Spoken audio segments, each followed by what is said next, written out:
各位观众朋友们，大家早安，大家好哦。未来一周呢，大致上是以午后雷阵雨、高温炎热的天气为主。在今明两天呢，整个环境是稍微比较不稳定，水汽比较多，所以午后雷阵雨扩及到可能会是在平地，也会有午后雷阵雨发生哦。不过到了8月1号之后呢，环境变得稍微比较稳定一些了，所以午后雷阵雨会渐渐的限缩在山区，可能会有午后雷阵雨。不过也是提醒大家，在今明两天，在中午或下午外出的时候呢，一定要留意天气上的变化。首先，我们先来看一下白海豚台风的部分哦。那白海豚台风呢，在今天上午8点的时候，距离台湾大约有4700公里左右的一个距离哦。那未来的路径的话，我们由今天上午的路径图来为大家说明哦。未来的话，它大致上是以比较偏西的方向，朝日本的东南方海面行进哦。不过到了下周之后呢，它慢慢的会朝比较靠近九州到台湾北部海面这个附近移动。不过因为时间还稍微比较遥远哦，所以这个部分的话还是要提醒大家要留意气象署最新的天气预报哦。再来呢，我们来看一下台湾附近的卫星云图哦。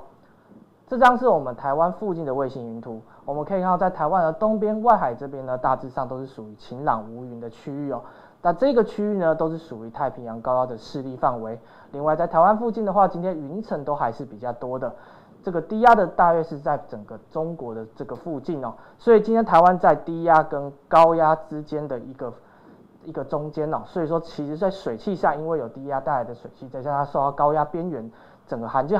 境都还是比较不稳定，所以今天可能午后雷阵雨都还是会有发展的机会。另外呢，我们可以看到，因为今天水汽稍微是比较多，从雷达或微波图上可以看到，台湾附近呢，其实都是有一些水汽在这一边徘徊哦。那这些水汽呢，可能会为整个西半部地区呢带来一些零星的降雨哦。这个状况到了明天都还是持续，可能会有这种零星飘雨的机会。那至于在未来一周的天气的话，主要分为3个阶段，大致上都是以午后雷阵雨为主哦。在今天、明天呢，刚刚也提到，因为环境的水汽是稍微比较多，午后雷阵雨的发展也会稍微比较明显一些哦。我们可以看到，在上午的时候，大致上以多云到晴的天气为主，不过中午过后，在西半部地区、东半部的山区可能会有午后雷阵雨发展。不过在西半部地区呢，在今天、明天都还是间断的有一些零星飘雨发生的机会哦。那到了8月1号之后呢，水汽进一步的减少，我们可以看到整个午后的位置都集中在以山区为主。另外在南部地区呢，可能在沿海部分还是会有一些零星飘雨的机会。那到了8月2号之后呢，整个午后的范围又更限缩到山区了。所以说未来一周的天气的话，是有逐渐在转好的一个趋势哦。至于在今天的高温的话，我用这张图为大家说明哦。图中呢比较偏向是深色系的一个区域呢，是温度比较高，有接近34、35度左右的一个温度哦。那在今天呢，大致上以西半部地区，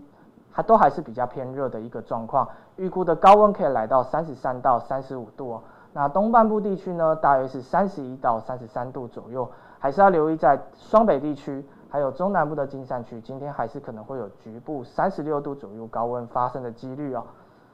那最后再提醒大家，未来一周都还是属于高温炎热的天气，请大家外出要做好防晒，并多加的补充水分。刚刚也提到，在双北地区、中南部的近山区，可能会有局部36度左右高温发生的几率哦。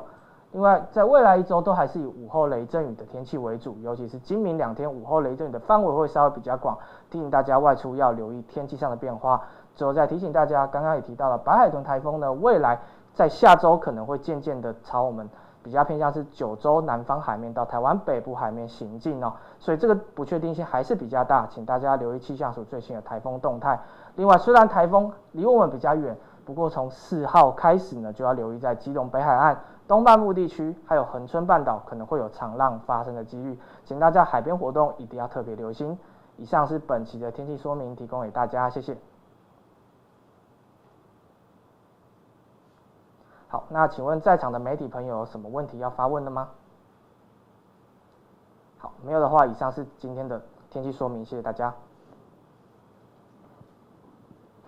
今天还是受到到太平洋高压牺牲的影响，但是你可以看到台湾的上空，尤其在中部以北，还是会感受到说，这云好像还蛮多蛮厚的。但是今天整体的雨势呢，集中还是一样会是在午后，主要就是受到这典型的夏季天气的影响，所以不管像是在西半部的平地，还有东半部的山区，今天依旧呢是会有午后雨的状况。所以带您来看到这定量降水预报，就会更清楚今天的雨会怎么下。我们先来看到这白天哦，主要集中的还是在山区，但是呢，在中南部山区可能这雨会出现稍微大一些些，但是到了晚上开始呢，水汽就消散了。到了明天的白天，一样集中在午后，但是你可以看到，包含像是西半部呢，还是有机会出现一些零零星星的飘飘雨，所以在今明2天午后雨的状况还是蛮显著的，提醒您要多加注意。而同样要留意的，包含像是高温的状况，因为今天气象署呢也针对了，包含像是台北还有台南发布了这高温资讯，有机会来到36度以上，在新北跟屏东有机会连续出现36度的高温，所以整个体感温度你可以看到，台北跟桃园已经来到40、41度了，体感上面你会觉得非常的闷热，而在南部地区也有36、37，甚至金门来到38度的体感温度，而紫外线都是来到高亮或是过亮等级，但是你在户外待个20到30分钟，如果没有做任何的防晒的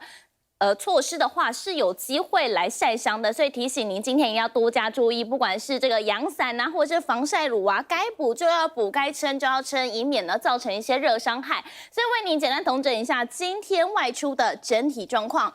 你可以看到今天全台的温度呢，刚好提醒大家，今天还是一样这高温炎热的状况哦，所以包含像是在全台都会来到32到36度左右的高温，但是刚刚讲了，雨会集中在午后地区，也就是水汽还是会有，但是以午后雨为主，所以在北桃、竹苗到中部，今天降雨区是来到30%，在南部地区稍微高一些些，到了50%的降雨几率，所以为您统整今天整体的出门状况哦。第一个，当然你的防晒工作还是要做好，另外在午后还是有机会出现缺雨，尤其刚刚提醒大家，山区有机会来到比较大点雨势，一定要多加留意了。再把时间交还给淑瑞。好，所以我们知道最近天气可能都是典型的夏季形态，不过很多人比较关心的是下个礼拜可能出国玩的行程会受到影响，因为白海豚台风现在说是路径又西修了，是吗？对，因为大家都在关注说白海豚到底会怎么走，而且它的强度现在呢又在增强了。白海豚在昨天晚上的时候呢是已经增强为强台了，目前整个路径还是往西北西，但是离我们还是非常远哦。你看远到这路径图是还看不到台湾在哪里。不过我们要特别留意的，因为经过这整个海域呢，是因为海温比较高一点点，比较暖一些些，再加上这个海洋的热含量的影响，所以其实利于它生长。目前你可以看到它的风速是来到了每秒60公尺，但是有没有机会再更强？其实是有机会的。每秒60公尺是跟当初的巴威最强的时候是一样，所以它目前是并列今年的风王，但是有机会再超越吗？目前气象署认为是有机会，但是会不会发布海警呢？气象署则是说这时间还有一段距离，要持续观察。所以回到台湾，我们还是要关注一下这降雨几率到底会怎么下。刚刚说因为受到太平洋高压的影响，所以整体的降雨几率当然会变得比较单纯，会变得比较模式比较像一些些。像是在今明2天集中还是在西部还有东半部山区，但是要留意哦，在明天中南部有机会会出现一些零星的雨势，而到了礼拜6到下周3，全台都会是多云到晴，所以整个雨区又更加限缩的，就只在这山区有机会在午后会出现一些零零星星的雨势。而至于在高温的趋势呢，刚好提醒大家，今天开始呢，全台都会是非常高温的炎热，而且会维持一整周，所以真的非常的热。包含像是全台的温度在未来一整周可能会来到32到35度左右，但是要特别留意的，包含像是中南部的内陆地区，还有这桃园以北是有机会来到更高一点点温度，也就是有机会来到36度，甚至是超过36度都是有机会的。所以要提醒您，在未来这一周防晒的工作还是要做好，尤其这几天当然大家还是要工作嘛，所以外出的时候如果不小心在户外待太久的话，也要慎防有机会会发生热伤害。所以一定要定时定量的来补水。而未来一整周的天气提醒要带您持续关注，我们主要还是受到这太平洋高压的影响，所以整体的天气会变得比较夏季的典型天气，也就是白天你会觉得很热，但是午后因为热力对流的影响之下，所以在山区有机会来到比较大一点点的雨势。另外在桃园以北还有中南部内陆地区也是有机会来到36度以上的高温，提醒您一定要多加留意。而未来一整周还是一样多云到晴，但是要持续关注刚刚跟大家说的白海豚的动态，因为未来它的路径开始西修了，除了原本预估的日本之外，有机会北转到南韩，甚至到中国大陆，或者是到台湾近海，现在看起来都有机会，所以提醒您在下周一定要多加留意台风的动态。以上就是气象资讯，再把时间转还给淑瑞。想看最完整的新闻内容，记得下载 TVBS 新闻网 APP。